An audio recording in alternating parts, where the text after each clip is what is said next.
इस वीडियो में हम बात करेंगे बहुत ही इम्पोर्टेंट टॉपिक। अगर आप स्टूडेंट हैं लॉ के, आप किसी एग्ज़ाम की तैयारी कर रहे हैं लॉ से रिलेटेड, या फिर आपने एडवोकेट मतलब अभी आप नए एडवोकेट हैं, तो ये टॉपिक जो है बहुत इम्पॉर्टेंट है।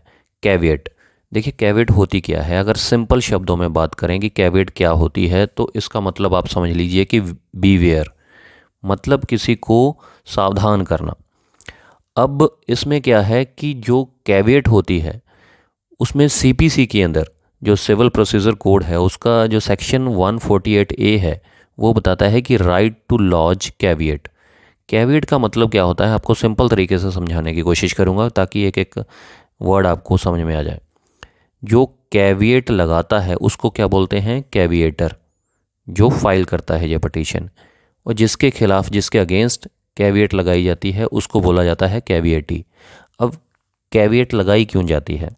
देखिए अगर किसी पर्सन को ये आशंका है, ये अंदाज़ा है कि उसके खिलाफ किसी पर्टिकुलर इशू पर कोई और व्यक्ति उसके खिलाफ केस लगा सकता है, किसी पर्टिकुलर ज्यूरिसडिक्शन में किसी पर्टिकुलर इशू के ऊपर, और वो कहीं अर्जेंसी दिखाकर कोर्ट से कोई एक्स पार्टी ऑर्डर ना ले ले या कोई एक्स पार्टी डिक्री ना ले ले, मतलब उसकी बिना बात सुने ही कोई ऑर्डर ना करवा ले कोर्ट से, तो उसके लिए क्या करना होता है कि कैविएट लगानी होती है। ये एक पटिशन होती है जिसको कैविएट बोला जाता है, ताकि कोर्ट को बताया जा सके कि मेरे खिलाफ अगर इस इशू पर, इस पर्टिकुलर इशू पर कोई केस आता है इस पार्टी के द्वारा, इस शख्स के द्वारा, तो पहले मुझे नोटिस भेजा जाए, उसके मतलब नोटिस भेजकर मुझे बुलाया जाए, मेरी बात सुनी जाए, उसके बाद ही कोई ना कोई जो ऑर्डर है वो कोर्ट पास करे। मेरी अनुपस्थिति में, मेरी एब्सेंस में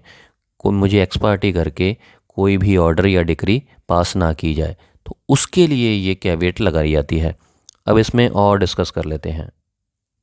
देखिए इसका जो क्लॉज 1 है वो क्या कहता है कि an application is expected to be made और हैज़ बीन मेड, कि यहाँ पर आपको ऐसा अंदाज़ा है, आपको लगता है कि किसी पर्टिकुलर इशू पर, किसी पर्टिकुलर ज्यूरिसडिक्शन में आपके ख़िलाफ़ कोई केस, कोई एप्लीकेशन आ सकती है, या फिर आपके ख़िलाफ़ ऑलरेडी कोई एप्लीकेशन लगा दी गई है, कोई केस लगा दिया गया है, कोई सिविल केस लगा दिया गया है, तो वहाँ पर आप जो हैं कैविएट जो फाइल कर सकते हैं और कोर्ट को बता सकते हैं कि पहले मेरी बात सुनी जाए, उसके बाद ही कोई आप जो जजमेंट है या ऑर्डर है वो पास कर सकते हैं, कि ताकि आपको एक्स पार्टी करके कोई भी जजमेंट या डिक्री ना दी जाए।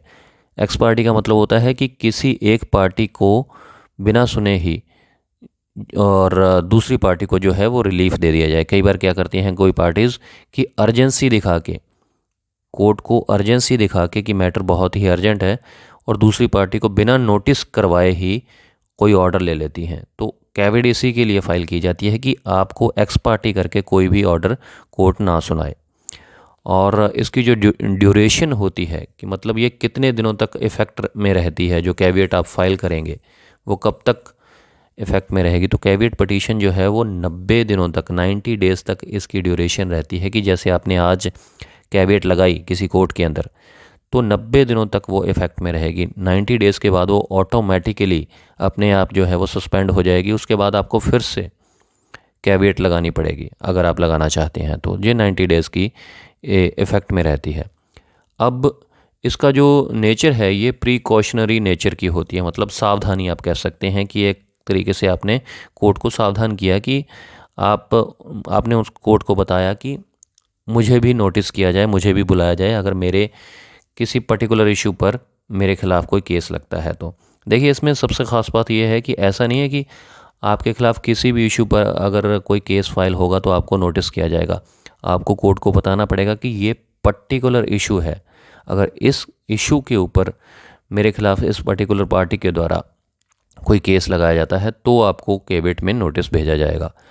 अब बात यह है कि कैविएट लगा कौन सकता है। देखिए who can file the caveat, whose interest is going to effect, मतलब जिस केस को फाइल करने से, जिस इशू पर कोई केस अगर लगाया जाता है और उससे किसी इंसान का इंटरेस्ट जो है इफ़ेक्ट हो रहा है, जो मतलब उससे रिलेटेड है, तो वही जो व्यक्ति है वो कैविएट फाइल कर सकता है। ऐसा नहीं है कि कोई स्ट्रेंज पर्सन जिसका कोई लेना देना ही नहीं है, जिसका कोई इंटरेस्ट नहीं है, उससे कोई इंटरेस्ट इफेक्ट नहीं होगा उस ऑर्डर से, उस जजमेंट से, उस डिक्री से, वो उस कैविएट को फाइल नहीं कर सकता है।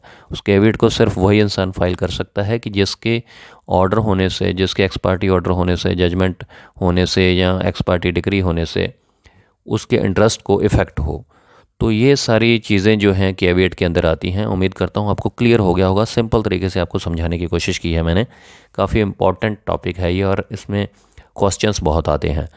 तो उम्मीद करता हूँ क्लियर हो गया होगा। अगर कोई दिक्कत या आपको कोई क्वेश्चन पूछना है तो आप कमेंट बॉक्स में कमेंट कर सकते हैं, और वीडियो अच्छी लगी तो शेयर ज़रूर कीजिएगा और कमेंट करके ज़रूर बताइएगा, लाइक भी कर दीजिएगा। नेक्स्ट वीडियो में सिंपल तरीके से बात करेंगे किसी और जुडिशियल पॉइंट के ऊपर। शुक्रिया, धन्यवाद।